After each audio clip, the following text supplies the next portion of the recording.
I've learned more from failures and insecurities and all sorts of things than I've ever learned from successes in life. In the service industries and working at a grocery store midnight to 8 a.m., I think those jobs taught me more about working in Hollywood than almost anything I've ever done, because Hollywood, you work with a lot of people that are, not necessarily accountable. There's a tremendous flexibility with people who, you could show up a week late and they'll just clap once you get to set. I think working those jobs, they taught me a real kind of steadfast accountability. I always sort of felt like if I'm 5 minutes early, I'm already 10 minutes late. And I'm telling you, that's like half of the good things that have come to me have been about being super and hyper accountable.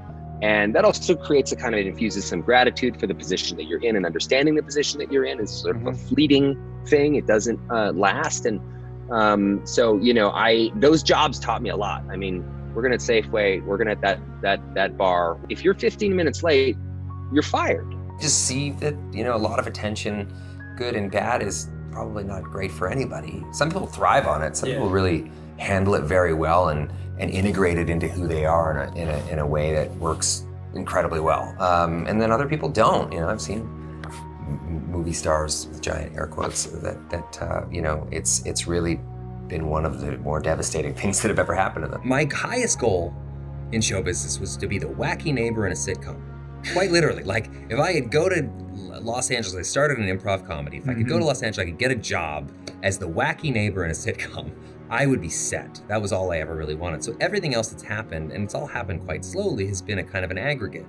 If you want to call it fame or any of that stuff, it's always been very slow. I didn't become totally dysfunctional by Hollywood, which is, something that I don't know if it speaks to my character, but it's easy for that to happen. Yeah. I've been doing it for 25 years. Of course. I've seen it happen all around me. So it's a tough thing, man, when you're in the spotlight in any way, to kind of keep your stuff together. So yeah, I've had anxiety my whole life, really. And I feel like I have two parts of my personality, that one takes over when that happens. When I would go out on like Letterman back in the day, I would always be nervous. But I remember I'd be standing backstage before the curtain would open, and I would think to myself, I'm gonna die. I'm literally gonna die here. Or the curtain's gonna open and I'm just gonna be a symphony of vomit. Just like something horrible is gonna happen. But as soon as that curtain opens, and this happens in my work a lot too, it's like this little guy takes over and he's like, I got this. You're cool. I feel like my heart rate drop and my breathing calm, and I just kind of go out and I'm this different person. No matter how many years you do something, you don't get jaded, you're passionate about it, you love it, and it spoke to so much of what I love about this industry, even though it's very easy to find so many things that are detestable about it. There's truly great people that work in it, and artists and people that are, living, breathing human beings, not just sort of products that we've created. I just love that. That to me was a huge lesson. Vulnerability is beautiful and strong. Weirdly, even though strength to some people might be anathema to vulnerability, I think like there's, you can't really have one without the other.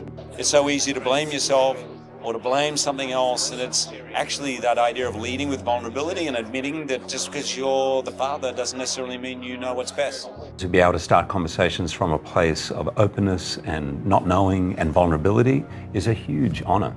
I think we're sort of entering an age where, people don't talk about this. I mean, my father's generation, they never talked about mental health or what was going on inside. It was just bottle it up, and, and the younger generations, and hopefully my kids and their kids will, have more open dialogues about this kind of stuff. And sort of, that's kind of the way out, is to feel, I always found like when you feel like you're not alone in something, for some reason you can recover a lot faster, or you can see the light a little bit faster.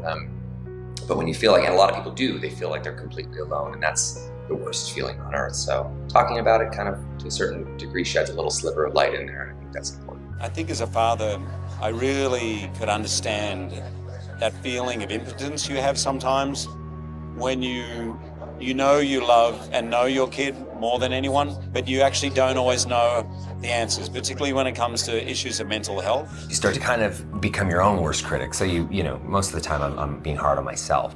And I was like a real introvert as a kid. I did not like school. I did not like the social pressures. I didn't like the dynamics. Yeah, I think my 12-year-old self would be proud of me because I do this thing in a way that has some integrity. I like to think that 12-year-old would look at where I'm at and we're doing all right, I think. We need friends, we need support in the community, we need teachers. There's so many people that influence us, that guide us along the way.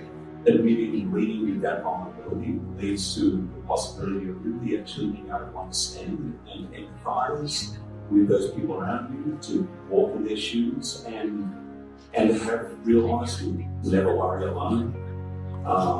That we're all in the same boat. That this mental health issue is a crisis everywhere in the world. And no one is immune to it. Everybody knows somebody, if they're not dealing with themselves or close to them. This is something that we need to talk about.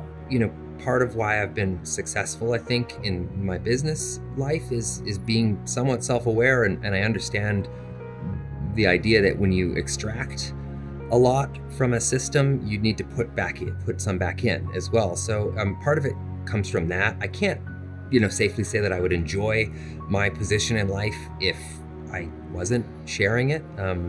Not just sharing wealth, but also sharing power, stepping aside where appropriate as well. And you can do all these things, and at the end of the day, like, you're still doing all right. Yeah. It doesn't change much for your own personal situation, other than it really feels great. Yeah.